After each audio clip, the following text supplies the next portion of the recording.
Hello, and welcome to the Good Imaginations podcast. Tonight, we will journey to a rainy British manor, where you can unwind, reorient yourself, and, if you'd like, fall fast asleep. Before we begin our adventure, make sure you're settled. If you are seated, get comfortable.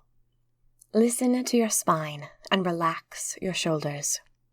If you are lying down, get your covers and pillow where you want them. Create your nest. Very good. Now, take 3 deep breaths with me in preparation for the journey ahead. Let go of your day and travel to a vacation for your mind. Imagine with me. See, smell, and be present. Breathe with me now. In through your nose, out through your mouth. Slow and even. 1,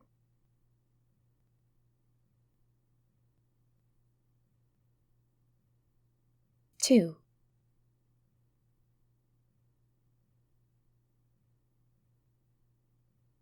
3.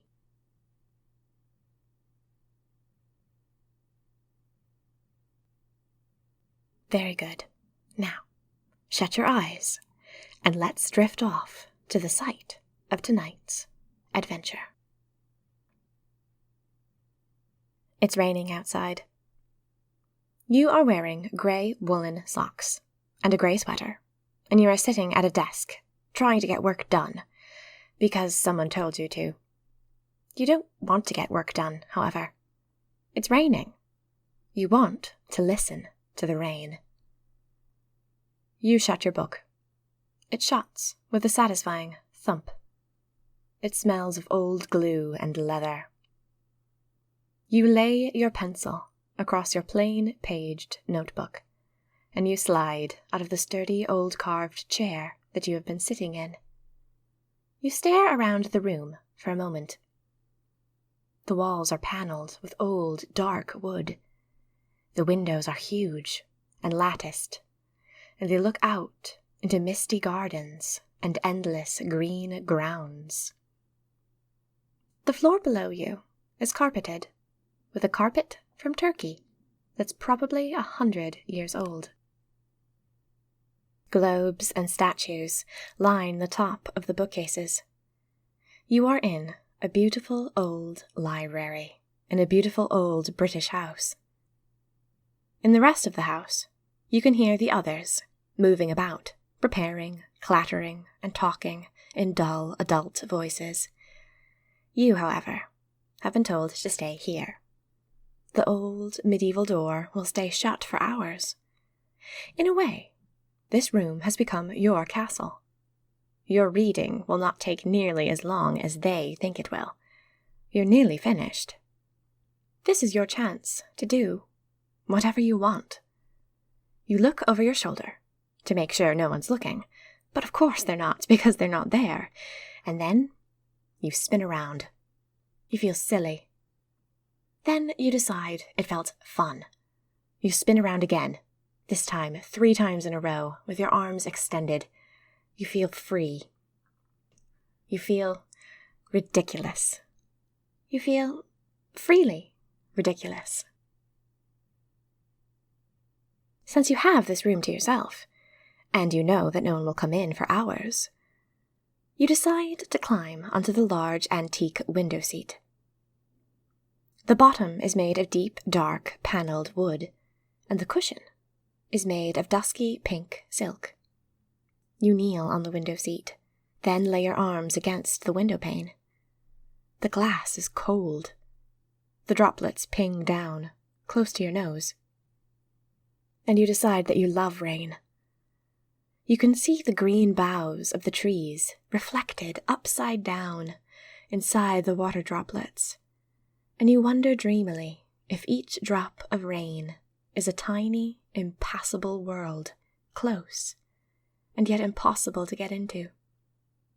The thought comforts you, for some reason. So many tiny worlds in which you could be anonymous. You stare out at the garden. The mist is fierce. It coils around white statues and obscures the greenhouse.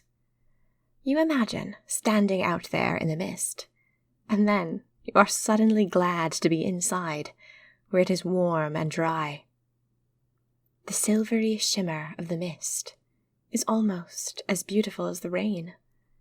You watch the rain patter. The droplets are large and heavy, and they spatter in the grass. The grass flicks softly, like a cat's ear, all across the garden. Even though you are inside, some of the smells come in through the window. It is so green. You can smell mud and the metallic, mossy scent of rain. The branches of the trees shiver, and suddenly you feel cold. You stop looking at the rain, and you decide to lie down on the window seat with your knees up. It feels good to lie down. The space between your shoulders slowly relaxes, and your spine rests as it sinks to be closer to the cushion. The spaces in between your vertebrae relax. You sigh, and then you take 3 deep breaths, one after the other. 1.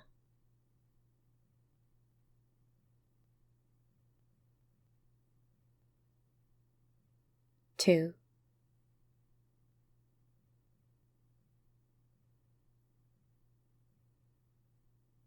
3.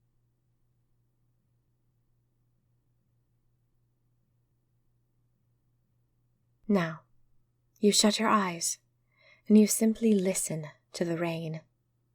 It crackles against the side of the house, and wind moans. You are so aware of how cold it is out there. Your sweater feels even warmer, like a small cave of softness that you get to burrow into. You realize that your breathing has started to slow. You are so relaxed. Your eyes roll back into your head, comfortable. You breathe so slowly, filling your chest and belly, and then letting it go. You become aware of simply existing, and in this moment, simply existing is enough. You are aware of nothing more than the soft rising and falling of your breath, and of the swirling cascade of rain outside. You listen to the trees thrash. You think of how cold it must be out there, the cool sparkle and splash of each drop of rain, each one thudding into the wet ground or springing back against old stone. In your mind's eye, you can almost see the long green blades of grass, smell their sweetness. The blades of grass will ruffle with the patter of the rain. Small, soft, brown mushrooms will wiggle this way and that way as the rain strikes them. Birds will dip from tree to tree, twitching as the cold water falls, ruffling their feathers to stay dry under a canopy of leaves. You inhale, a large breath this time, and it seems to you that you can smell the wet bark and the wrinkly old moss, and the new buds of lilacs, and the old churning, peaty richness of the river. You open your eyes, and here you are, in the warmth of this room. And these are wonderful smells too. You shiver again, like you are a nymph awakening out of a freezing cold February tree. You stare at the old ceiling. You smell the old books, the old leather. You are present in this moment, this version of history, where steamed pudding and sausages will be had for lunch, where your wool stockings are a little itchy, where thick-smelling ink covers your fingers from when you were trying to study. This house is ancient and has seen many things. Most likely, it will see things after you. You are in this moment, however. hung timelessly for this single breath, like an old tapestry flapping in the hall. You feel connected to the house, to its changes, its past and its future. You feel like you are seeing into the bones and the soul of the stone. Then, you think of the garden outside. Has it changed much? Truly, apart from a few hedges, the world out there has looked this way for hundreds of years. It looked this way before the house was built. If the house ever crumbled, the birds will still twitch in the trees, and the patter of the rain on the heavy, waxy green leaves will sound the same. You take a deep, deep breath. How consoling that is. How eternal that is. The sound of the rain, the smell of the mud, and the beauty of a world that has never needed to change.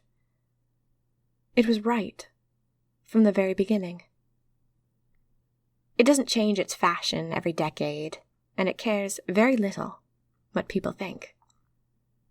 You stare up at the rain as it splatters against the bubbled glass of the window, and you smile. There is a world free of opinions very nearby, and your mind has sailed around in it today.